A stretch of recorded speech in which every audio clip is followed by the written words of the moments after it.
Hi, this is Dr. Padma Garvey. A little while ago, I did a podcast where I talked about research that was awarded the Nobel Prize in Medicine. The research showed that there are changes that occur at the level of our DNA on segments of our DNA called telomeres, and that these changes in the length of telomeres are what affect aging process, and it also affects your risk for cancer.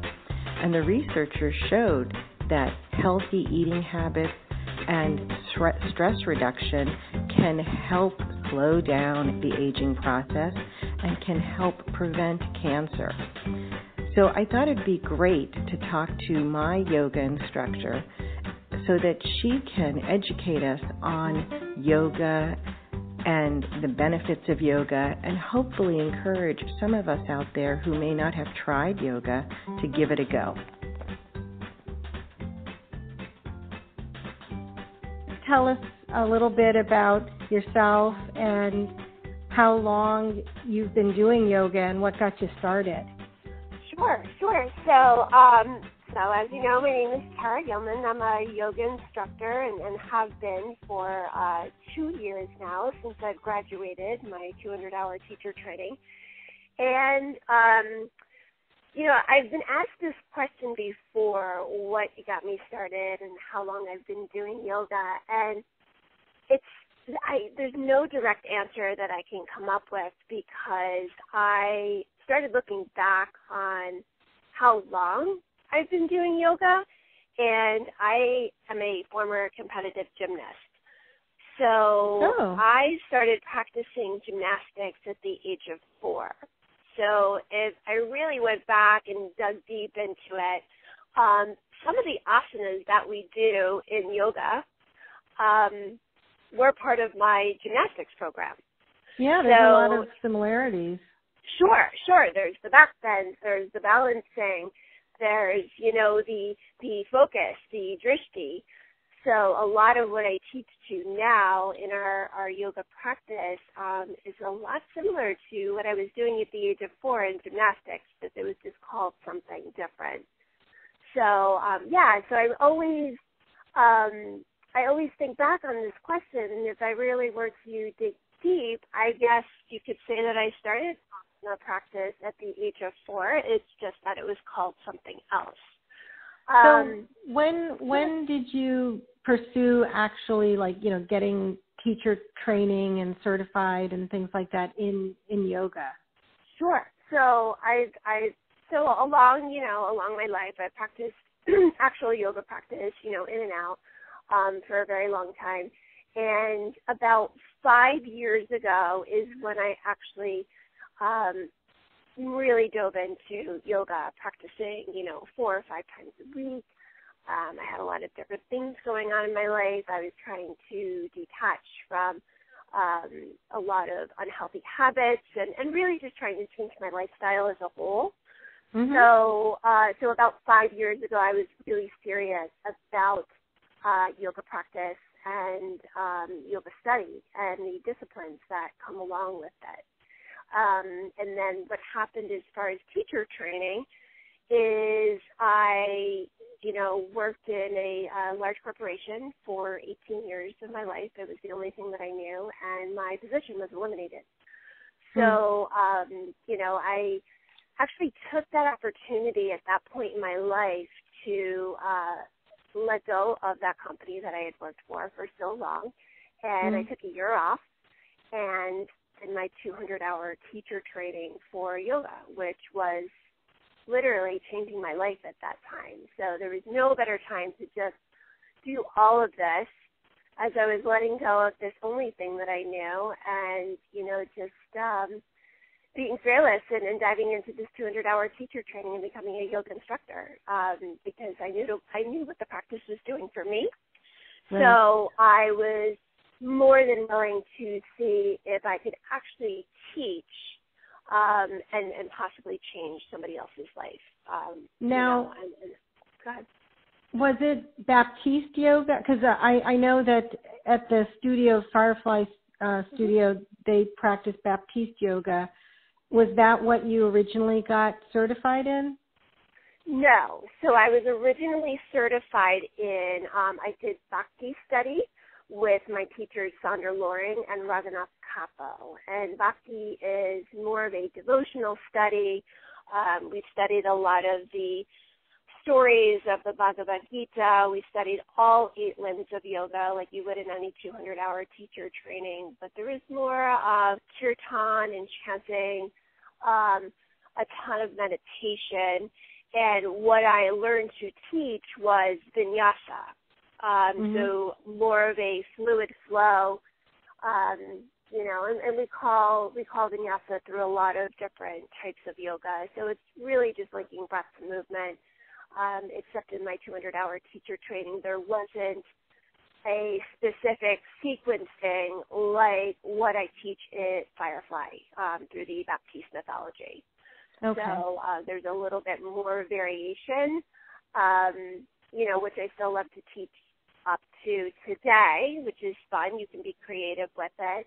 But at the same time, I absolutely adore and enjoy teaching the Baptiste mythology because it's extremely empowering. And, it's extremely empowering just for your mind and your body, as you know. Yeah, actually, I should let anyone who's listening know I've been going to the Firefly studio for a year, and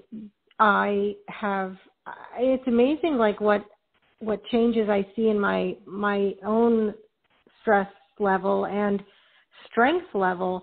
I'm certainly not as nearly physically fit as Tara, but in the year that I've been going, I have it has really improved my strength and I really enjoy it. I will say that, for those of you who don't know, it is a hot yoga studio, and sometimes that can be a little challenging. It was challenging for me initially, but I am better able to deal with it. So Tara, if someone has never tried yoga before, what would you recommend for them to start? How should they start? And what if they're too shy to even go to a class?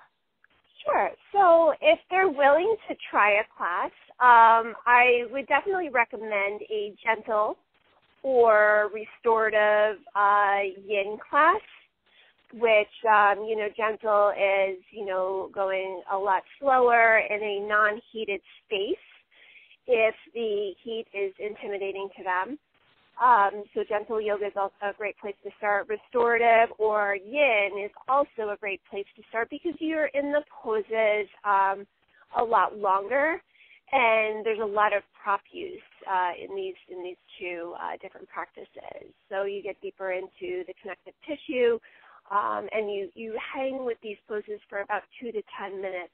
So there's no fast pace. So that is accessible to everybody. I firmly believe that all seasoned practitioners should also take these types of yoga as well, just to slow it down sometimes. And if somebody's super shy about coming to a class for their first time, I would recommend possibly a private session with a yoga instructor, which is great. That gives them the chance to learn some of the asanas and what they're called and how to get into them. And then that way that might make them feel a little bit more comfortable to jump into their first class. Yeah, that's great. One of the reasons why I wanted to interview you, I have known for a long time as a clinician, as a physician, that yoga is really good for back injuries or people who have weak backs. And recently, several big studies came out showing that yoga is just as effective, if not more effective, than back surgery. And so I wanted people to really to know about this and to try and, if someone thought to themselves, I'm never going to do yoga, maybe jump in and try it. Yes, absolutely. And again, yoga is accessible to everybody. I can't stress that more. And yoga yoga instructors cannot stress that more. There's nobody out there that should be, that should ever think that yoga is not for them. Right. So no matter what type of injury you've had, no matter what health concerns you have, no matter what, it's just for everybody. We just can't stress that more, and to give it a try. And there's also, even if they don't want to hire a private yoga instructor or come to a class, there's so many YouTube videos and links to just bring up online and try that out. Yeah, you're right. Although I will say, for a while, I was really searching for a good yoga studio, one that fit me. And while I was searching for that one, I did use a lot of the YouTube videos.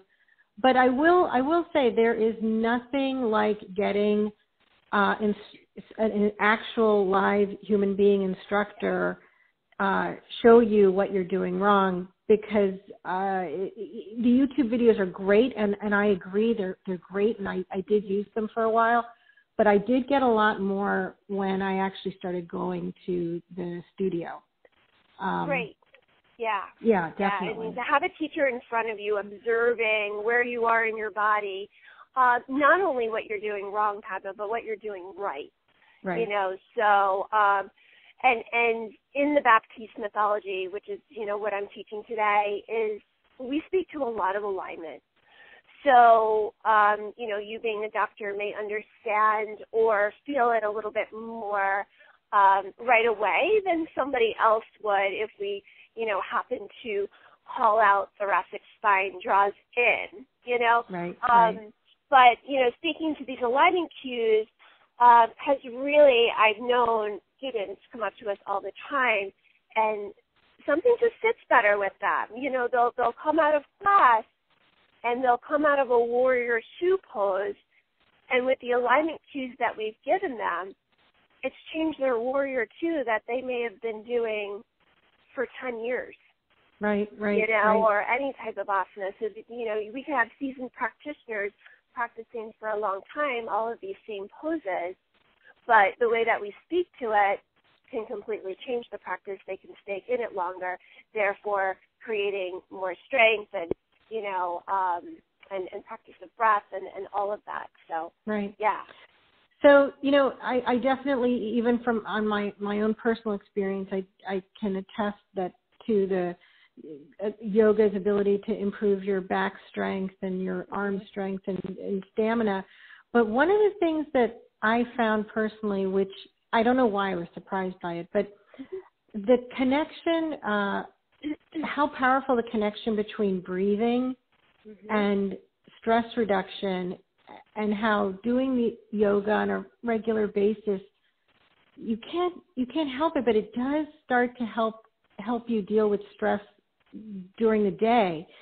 And I was wondering if you could, educate us or talk to us about what is the significance of breathing in yoga. Sure. So in the practice that we're practicing, in the mornings we speak to Ujjayi breath, right? And you're constricting the muscles in the back of the throat, inhaling through the nose and exhaling through the nose. And another one of the limbs of yoga is pranayama practice, and that is your breath control.